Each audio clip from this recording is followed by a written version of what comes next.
ici Guillaume Crouzet, depuis les studios de CGTN à Paris, pour la revue de presse française. Quoi de neuf aujourd'hui dans l'actualité? À la une du Monde, la crise du Brexit, à laquelle le journal consacre 6 colonnes à la une et un supplément spécial. Mais aussi un éditorial qui fait mouche, intitulé « Ces radars qui sauvent des vies ».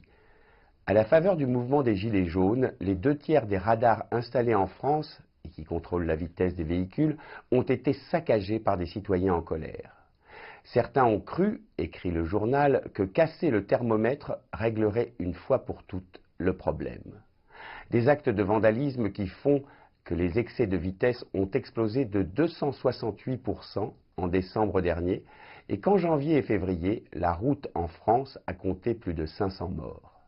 Ces destructions sauvages sont sans doute responsables du décès de dizaines d'automobilistes.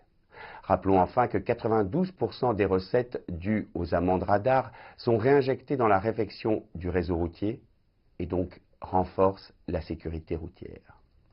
Le Figaro s'intéresse pour sa part aux lycées français à l'étranger. Un rapport préconise de les réformer car ils sont, paraît-il, en crise. Figure de proue de la francophonie et véritables outils diplomatiques, ces établissements sont au nombre de 496 répartis dans 137 pays. L'Europe en accueille 25%, le Maghreb et le Proche-Orient 23%, et l'Afrique subsaharienne et l'océan Indien 21%. Seulement 7% sont installés en Asie et dans le Pacifique. La Chine compte 3 lycées français, celui de Pékin, actuellement à l'écran et récemment rénové, celui de Hong Kong et celui de Shanghai. D'ici à la fin avril, le président Macron devrait annoncer une réforme de ces lycées dont le fonctionnement, comme les frais de scolarité, sont particulièrement élevés. L'objectif est de doubler le nombre des enfants qui y sont scolarisés d'ici à 2030. Et puisque nous parlons de Chine, je vous propose de découvrir cette double page dans Paris Match.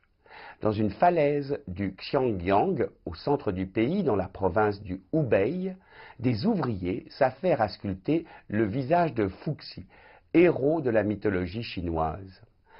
Les échafaudages sont encore en place car la figure, une fois finie, s'étalera sur 70 mètres de haut et 230 de large, de quoi être visible de très loin. Après le gigantisme de ce projet, je vous propose de conclure cette revue de presse avec un tout petit objet. Petit, mais solide. C'est le couteau Opinel. Inventé en 1890 par le fils d'un forgeron, ce couteau pliable de poche est fabriqué depuis ses origines en Savoie. Populaire et bon marché, il a fait le bonheur des paysans et des ouvriers avant de devenir le couteau préféré des randonneurs.